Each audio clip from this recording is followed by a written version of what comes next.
Hello, Geauga County Tea Party. This is Mark Zetzer, and I'm sorry I couldn't be at your meeting tonight. I will be at the GOP headquarters in Portage for their open house. But I want to send this video to give you an update, an introduction to who I am. Many of you may be familiar with me. I've been attending Tea Party meetings there in Geauga County for about the last 3 or 4 years. So some of you may notice me, some of you may have signed my petitions, and thank you very much. But my background is 47 years in the private sector as a lower middle class wage earner and marketing creator and land surveyor and locator, mainly in Shaker Heights, Ohio. I moved to Geauga County in 2019, so this is a different district, but I have been in politics before and started in 2012 in Geauga County in Shaker Heights, formed a taxpayers union, a Shaker Heights Taxpayers Union, to fight the tax levies there. And we really couldn't stop anything, but they went after us with lawfare, and of course we're up against the public sector unions. We might raise $5,000 for activities, none of which went to me. All of my political activities and work have been volunteer, but all the money went to the group or to the committees. And the public sector unions would raise $50,000, so they would outspend us 10 to 1. So it was really hard to make a difference, and we tried to offer solutions to privatizing public services and lowering tax rates so that they would actually collect more revenue, because you would retain population and retain businesses. So this has been an ongoing problem, and the same problem that I see throughout Ohio regarding the current property tax repeal movement. And I'll talk about that later, that for a national movement to repeal property tax. But I want to talk about my campaign.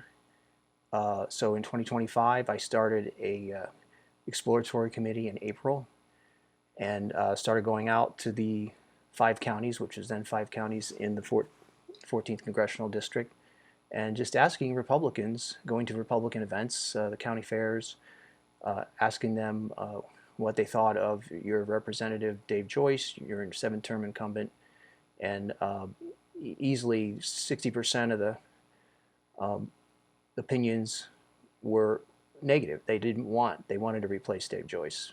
They weren't happy with his record. And if any of you have been following Dave Joyce's votes, he's a notorious RINO. He's one of the least conservative members of the Republicans in the House, and he votes with Democrats probably half the time. And most recently, just last week, he voted to extend the Affordable Care Act, COVID subsidies, another 3 years, basically locking in any chance to have any more reforms until 2028, which would be another election. I mean, and to be fair, I mean, Republicans keep dropping the ball on this and this issue of health care, and I want to talk about that later in my legislative initiatives. But I basically decided to run and formally and announce my candidacy formally in September. And since then, I've been continuing to go out to the districts, meeting Republicans at all Republican events in the 5 counties, driving around. I'm now retired or semi-retired, so I've been basically doing this full-time and on a solo basis. Haven't been raising a lot of money yet. I've put up a lot of my own money. I haven't even spent enough to report to the Federal Elections Commission, which is their threshold is $5,000. So this has been a lot of effort on my part, but I wanted to get started and show initiative and show everyone that I'm serious, and hopefully I can start getting donations and volunteers soon here, as the election is coming up in 4 months. So I also got my website set up. The donation function is set up to go online. I've already gotten some donations coming in, and I've also set up 8 social media sites. So I did work the polls in November, and I noticed that many voters actually go into the polls with their phones, and then they've asked me. They said, "Hey, can I use my phone to reference as I'm casting my votes?" And I said, "Sure, as long as you turn the sound off and nobody else can see when you know what you're looking at, this is fine." So I think voters, if they do care and they see a name on a ballot, maybe they don't know too much about, they can quickly look them up, and that's why I want to have a real good presence online, because some social media censors what you say, and some of them doesn't. So I've got 2 short-term or short-form video sites, 2 long-form video sites, and then 4 kind of regular social media sites where you post video and photos. So I'm getting a good presence there. So I got that set up. So going into 2026 now, I'll be ordering yard signs and car magnets. So if anyone wants to get one, just email the campaign at info@markzetzerforcongress.com, MARKZETZER for Congress.com. That's the email address of the campaign. Send me your address and where you want it, where you want the sign to be put. We'll plan it for you and take a picture and just keep an eye on it and let us know if it gets stolen or lost or damaged. And if I do win the primary, of course, we want to use these same signs in the general election. And you'll notice my branding is very much based on Trump's branding. It looks like Trump's branding because I want to generate that kind of excitement. First of all, I'm definitely America First MAGA candidate, unlike Dave Joyce, the RINO. And so I want people to know that I'm running to give President Trump that kind of leadership that he needs. He can't do all these changes himself. Congress has to take some leadership and initiative, especially on the healthcare reform, to make sure that he gets this passed. He can't do it by himself. And we need somebody like me. I've been a Republican libertarian for 50 years. I got interested in politics as a teenager in 1976. I was just 13 years old and just very concerned about inflation. Those were the Jimmy Carter years. We thought we could never get a president as bad as Jimmy Carter, but we certainly have in Obama and Biden. But so we'll get those signs and car magnets out.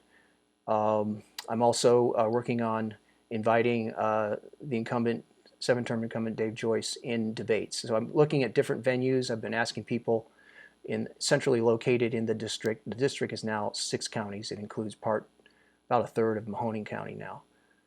So that's kind of centrally located in Trumbull and Geauga. So Trumbull County location, it would be the Top Notch Diner in Cortland. It's on Mosquito Lake there. I just had a town hall there on Wednesday night. And you can look up my social media and find that video, the live feed, recorded live feed from that town hall where I spoke for about an hour and answered questions. Wasn't a big turnout, but I was able to talk and get some feedback. And also, they've offered to host a debate with Dave Joyce there. Another venue would be at where you're at now, at the Metzenbaum Center in Geauga County. This would be also an in-person event. This is a lot closer to where Dave Joyce lives in South Russell. Of course, he should have no excuses. He should be able to go to any part of the county in a campaign to talk and prove himself in front of his voters. But we're prepared, we'll have the event anyway, with or without him, because what we can do is a empty chair or a stand-in, and they can just research. They can do AI searches to make Dave Joyce's responses in a debate with me over the issues. So we want to do this anyway, whether he shows up or not, and try to embarrass him and just like, hey, you're representing us, and you need to be out here when you're on recess. And that's the whole point of being on recess, is to go back and talk to your constituents. So then we also have 2 other venues in line would be the radio show, What's Right, What's Left, and that would be at their Studio A in Independence, and that's Pastor Ernie Sanders could be a moderator, or someone else who Dave Joyce selects. But it'd be just in studio; it wouldn't be a public event. But we would also hope to get neutral moderators from the Geauga GOP at the Mexican Center, and then also from the Trumbull County GOP at the Top Notch Diner. So we want a good unbiased moderation for these debates. And then lastly would be a Voice of Geauga call-in via Zoom, where we could discuss our campaign differences and legislative differences there. So that's what I'm looking for 2026. But I also want to talk about my initiative for an America First contract with citizens. And these midterms are really important, obviously. The Republicans not only have to win these midterms, they have to really gain a huge majority. And so I remember, I go back to the 1990s. Some of you might remember the 1994 Contract with America, authored by Speaker of the House Newt Gingrich, which led to a huge shift in power for Republicans in the House. And this was against a Democrat President, Bill Clinton. So this helped Republicans win, I think, about 54 seats in the House and about 8 seats in the Senate. So this was a huge majority. And what they did was they promised a contract, a certain set of items and laws that they wanted to pass within 100 days. This was very important because it got people's attention and it got people's trust, and they voted, and they got the Republicans in the House. Some of you may remember it was welfare reform, balanced budget, tax cuts. Let's see.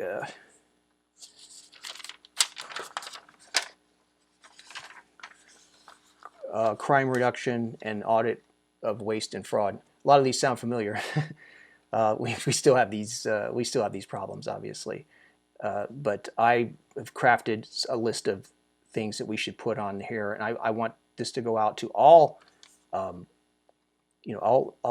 U.S. representatives, all U.S. senators, to adopt this, and let's get united. And I think this will get voters out for the midterms and vote for Republicans, and then we can gain huge majorities in the House and the Senate.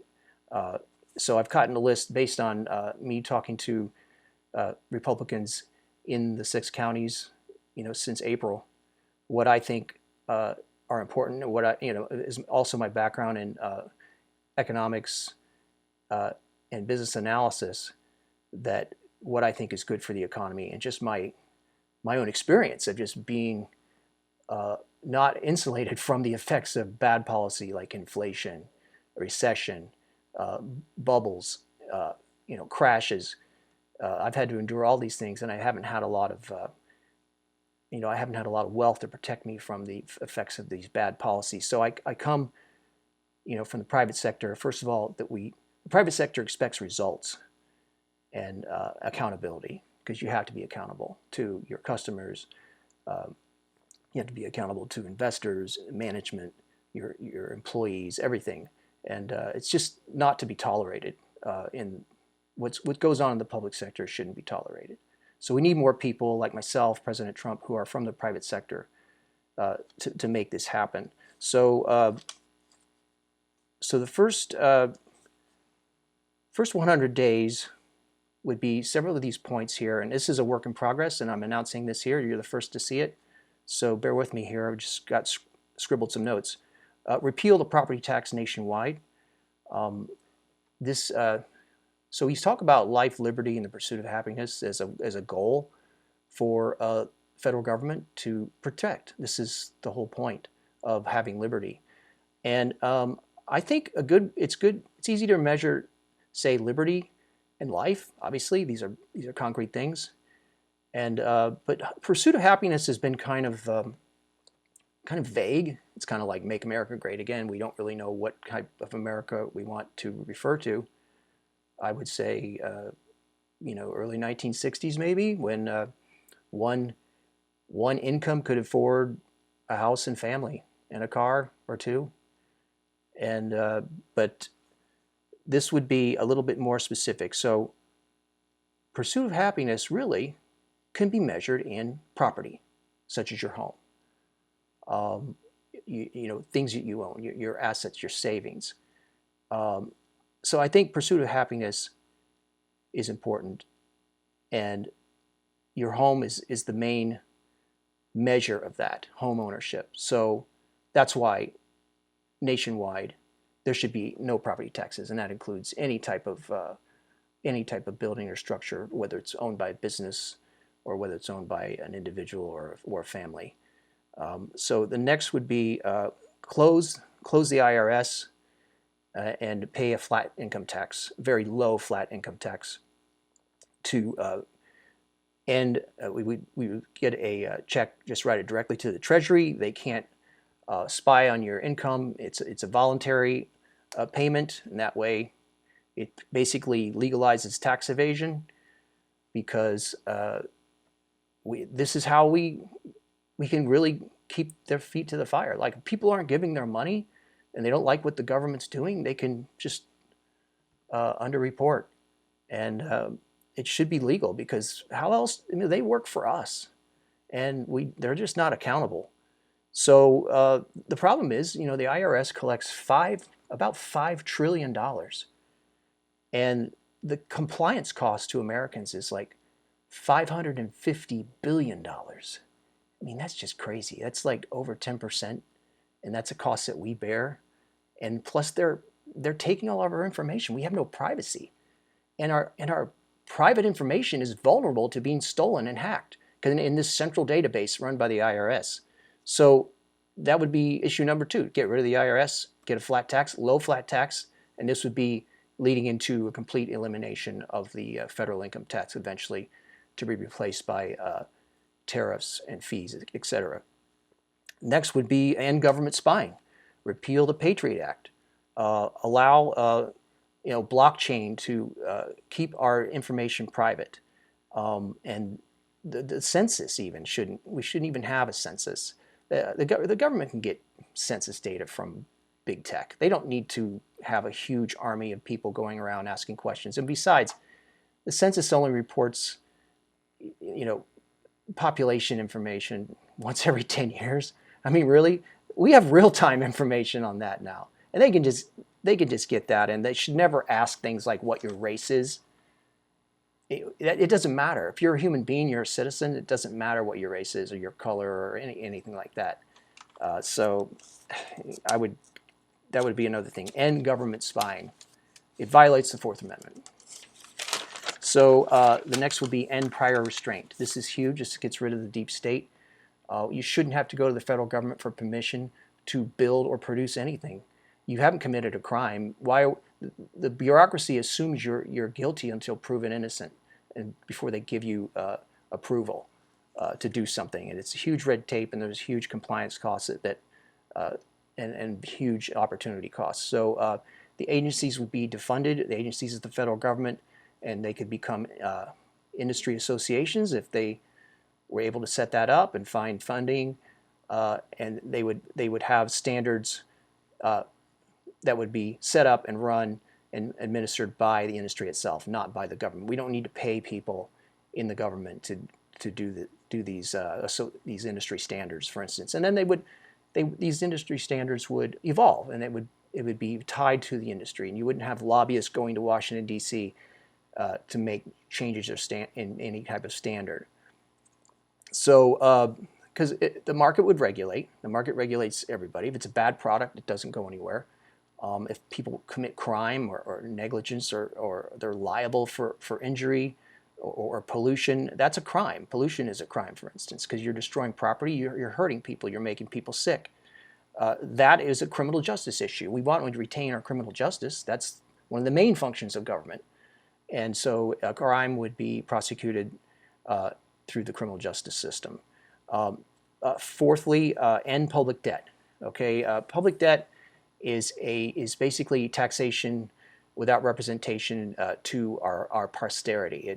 You're making the future generations liable for taxes that they didn't vote for and they didn't have no voice in. So we could use also blockchain to audit, bring back Doge, make everything transparent. That would cut waste, fraud, and abuse. Roughly, we need a balance sheet. We need an actual balance sheet of the government. What are the assets? And we know that the liabilities are. We're 38 trillion in debt. But what are the assets? The government has assets. So we want to know what they have. I've estimated 5 trillion in assets, but of course it's just an estimate. That would include gold reserves, that would include land holdings by the Bureau of Land Management, buildings and structures, stockpiles of resources, etc. All these things are assets that can be sold to help pay off the debt, and they should. The government shouldn't own all this land. The government shouldn't stockpile all these things. The government is for the people and for the country. It's not for itself. These are all radical changes, of course, but we need to offer people something. Republicans need to offer something because the Democrats offer things all the time. Free stuff, right? Free stuff that's been taken from other people. Free food, free housing, free transportation, free phones, free health care. And people can see that, like, wow, I want all those things. And Republicans are very vague about what they offer. So we've got to be able to offer something. It's your stuff, right? Not free stuff. Your stuff. You get to keep your stuff. And we got to drive this home, and so they have an image of what they have. They keep their own home. They keep their own money. Let's see, blockchain. So the next one would be, well, I wanted to expand on the prior restraint. This is huge, obviously. You're getting rid of the swamp and the DC bureaucracy. But think about all these industries that would be released into the private sector. They were there before, when our country was growing rapidly, before basically the 20th century. So healthcare, energy, transportation, education, commerce. The Commerce Department is just propaganda. I mean, they lie about all these statistics. They lie about inflation. They lie about employment information. You can't trust it. And besides, we can get they can get this information in the private sector. There's so much information now. We've had an information revolution. You don't need the government to. It's just Commerce Department's just propaganda. The EPA, again, pollution is a crime. It's property damage. It hurts people. It's a crime. If it happens, it should be prosecuted after the fact. You don't have to seek permission. You do have to follow industry standards. EPA should be privatized, not funded by the public. Education, housing, agriculture, labor. There should be no public sector unions at all, no public sector labor unions. It's a huge conflict of interests. It's self-dealing. It's why the localities are going broke, and why we're fighting against the property taxes, because they're always organizing against the American citizen. They have a monopoly. It's a mafia. It's organized crime. Communication, trade. All these things would unleash tremendous innovations like we used to have in America. Our infrastructure would transform. I've worked on roadways and right-of-ways, and they're a gold mine. You can bury everything. All the utilities can be buried along roadways. You can bury roads. You can have stacked roads. You can go underground, and you can stack roads above. You can have railroads and heavy trucking driving underground, where it's not as noisy and it's safer. You could have cars on the surface, and then maybe you could have another layer of roads for light vehicles or bicycles or motorcycles, and then you could have a pedestrian walkway at the top. And this could be in cities mainly, but rural areas. You can tunnel roads. You can heat roads. Like, why are we salting the roads? And the salt destroys our cars. You just have roads that are heated so that the ice and the snow melt and run off as water. The government's never going to make these improvements. This is the 21st century, and we shouldn't tolerate failure. This is what the private sector would do. If the private sector ran the country like it did in the 1800s, when it was growing rapidly, and then it was a slow, gradual takeover by government and communists and socialists, we still have remnants of free markets, but hardly. I mean, America almost has become the Soviet Union, and China has a more free manufacturing sector, for instance, than we do. Lastly would be defend America. This is what our military is for. This is one of the most basic functions of government. And we need a hypersonic missile defense system, kind of like an Iron Dome, that no missiles can penetrate our land. We need to obviously secure borders. We need to deport all 50 million illegal aliens. We don't know who they are. We don't know what they're doing here. And we need to EMP-proof our infrastructure. So EMP is a electromagnetic pulse. It could be one nuclear weapon detonated above the center of the United States, could wipe out all of our electronics. Our whole society is based on electronics. It would be devastating. It would bring a collapse of America. It would. All of our systems that we depend on, all of our electronics to deliver food and energy, to keep people alive, all this would be compromised and shut down by EMP. And it's really easy, relatively inexpensive, to harden our entire infrastructure, harden and protect all of our electronics and that's owned publicly, our grid, but also what you own in your house. In conclusion, I definitely need donations and volunteers if you really want to replace Dave Joyce and have America First leadership. That's what it is. Is Dave Joyce going to do a contract, America First contract with citizens like this? Is he? I hope he adopts it. I want everyone, all Republicans, to adopt it. We need to take initiative. This is what Speaker Johnson should be doing, because we have to win this midterms, and we have to win, drastically. We have to win by huge volumes so that we can pass this in 100 days, beginning in 2027. I'm going to need volunteers in every county. It's 6 counties in Northeast Ohio: Trumbull, Ashtabula, Geauga, Mahoning, Portage, and Lake counties. Just email me if you want a yard sign or a car magnet and to get us started. And I need to update my donation form. So if you do donate online, I'm still going to need your employer information because the FEC requires that. Of course, I would get rid of the FEC. It's not helping democracy at all. It's totally rigged, favors huge donors and super PACs and grassroots candidates like me. It's totally rigged against us, obviously. So the FEC is another agency to be completely eliminated. It violates free speech. It violates the First Amendment. So hopefully I'll be at your future meetings, and I'll get to meet more of you in person. We got 4 months until May 5th. So if you want to replace Dave Joyce, you have an option. I'm a serious candidate. I've done this before. I did win the nomination in 2014, unopposed, in a Democrat area. But it's great to run in a Republican area and get good feedback and meet people who really care, who are smart and understand reality. So thank you very much, and hope to see you soon at the Geauga County Tea Party. Bye.